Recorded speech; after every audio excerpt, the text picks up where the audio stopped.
Yung mga goy, na may guba nga cellphone dire, Redmi Note 12. Ako na siyang try og ayo. Ang iyang problema ni kaya ang LCD kay damage or nabasa siya, so wala siya display. Ato na ilisan goy. Alright. Palit ako ng LCD goy. Kasama na niya mga screws na atong kailangan para maablihan ng phone itself. So without further ado, let's start. Kani nga phone ko dugay na ni Samua. So nanan si sa repair history mao na yan likod kay medyo hugaw. So atong unang tangtangon na nagoy kay ang iyang SIM card slot. Tapos si pry rani mo yan likod yung nanag style goy. Dali ra siya ma-pry kay nanan siya kuan repair history goy. Pero kung kuan pa gani bago pa kay niyo pag-pry ang isang cellphone, pwede ra ninyo gamit ang heat gun para dali makuha nya dire tang dalon ra nimo mga screw. Gigamit ako nga screwdriver kay katong free sa pagpalit na mo sa LCD. Take note mga goy, gamay ra kay niya screw. So dapat yun ninyo ang pingan nga dili mawagtang para dili kay kulang niya screw ini kakuha ninyo, ini ka balik. So butang siya sa designated nga area. Mas okay kung nakaisudlanan or pwede ra pod ang panapton, itipon na nimo tanan nimo mga screw. So dapat tanan makuha na ninyo goy. Kato nasa sa cover sa lens sa imong nga camera naagya pon sa screw. Tulo na sa kabuok goy imong kwaon. Bali mao na tanan-tanan ang imong nga screw sa upper part sa dapit motherboard sa imong cellphone.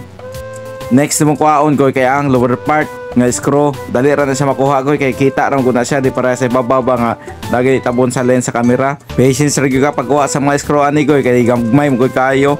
Pero malingaw ra may noon kanya dapat gyud i-secure gyud nimo ha. Ayaw gyud wagtangan na kay kung kana mo wagtang ang kuana na ang speaker kay mo garble man gud.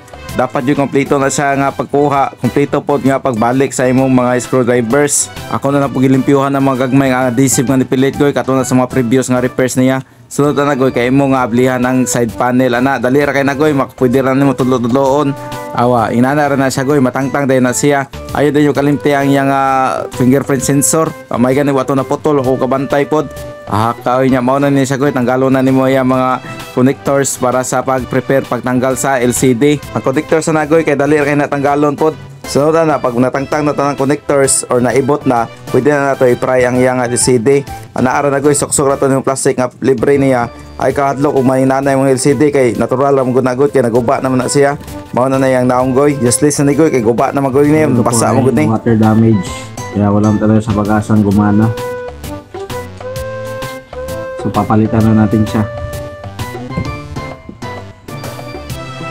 Ito pala nahulog yung camera. Kani nga LCD goy sa Lazada ra ko nagipalit. Before na nato sa papitlag adhesive goy nga i-finalize na to, ipambalik sa nato ang mga connectors nga atong ipangibot. Kaya ato man sa i-try umugana bang LCD niya.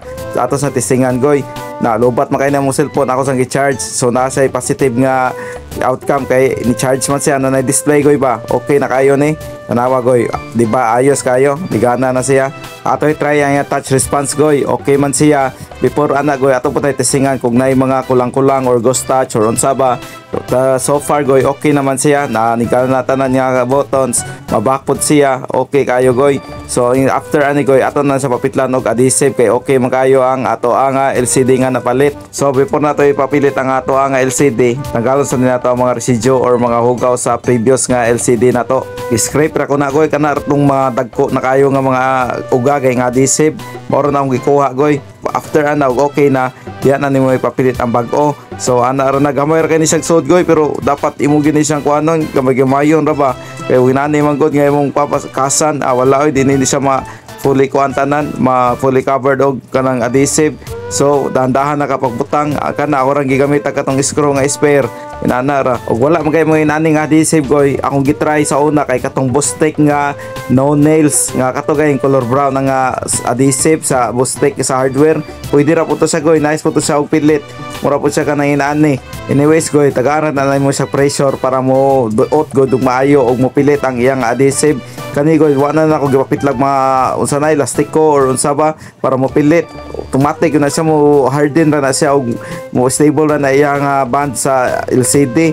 After na goy pambalik ra na to itong mga screw. Inani ra goy gyud naman na po nako sa akong giuna ang katong sa ubos kay naman diha ang band sa atong LCD para ma-tighten kani siya dayon, or naa diha ang ato nga connector sa atong LCD. So nga ra gyud ako giuna goy, or pwede ra pud ingani magud goy.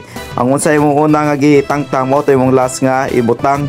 So mao man yang last na kong gitangtang, so mao pud siya akong unang gibutang, di ba? Basta goy ato lang yung timan-an ang pag proper placement sa ato nga mga screw.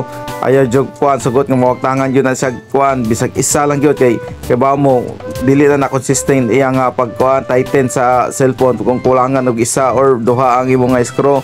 So importante jud kay na siya goy. After na goy imo gyud ibalik tanan. Parehas ani kay maayo lang kay ni mga Xiaomi nga cellphone kay user friendly kayo, dali ra kay ayohon ba. So og namoy cellphone diha nga guba na pwede ra ko niyo doolon katong eksperimentohan. Pitagoy ato na i-try repair yung cellphone, basta kaya nako ako nang ayohon goy. Except sa iPhone, di kita madaoy, perti nagahiya ayohon. Ang glasa na mabuak kung imong bungkagon. Need na siyang machine para maayo lang or matangtang ang likod.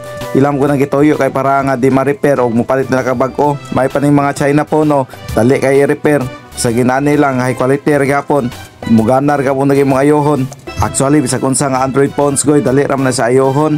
Kaya namo na sila yung mga pisa, samot na ng mga iladong nga ngalan nga brands, samot na sa Oppo, Vivo, Samsung, unsa pa na dali ra kay na sila kay namang gud sila mga piyesa sa online makita ra. So after pagbutang sa tanan nga screw, imo pug butang nga adhesive ang back cover sa ato nga cellphone para pud mopilit siya og dili matangtang. Ya additional ko na siya nga protection sa mga splash sa tubig. Na tangtang na ya color sa likod ko kay sobrahan man ako gitgan sa unagot. Pero basically, humana na gyud natong cellphone ko. Ayo na siya, wala na problema. Ato lang ibutang ang casing, atong testing og balik kung ayos ba gyud ang ato nga pag-ayo. Kung wala may problema. So okay naman siya goy. O gumagana man siya. Awag na ayos kayo goy. Gumagana na yung kuan nga cellphone. So thank you kayo.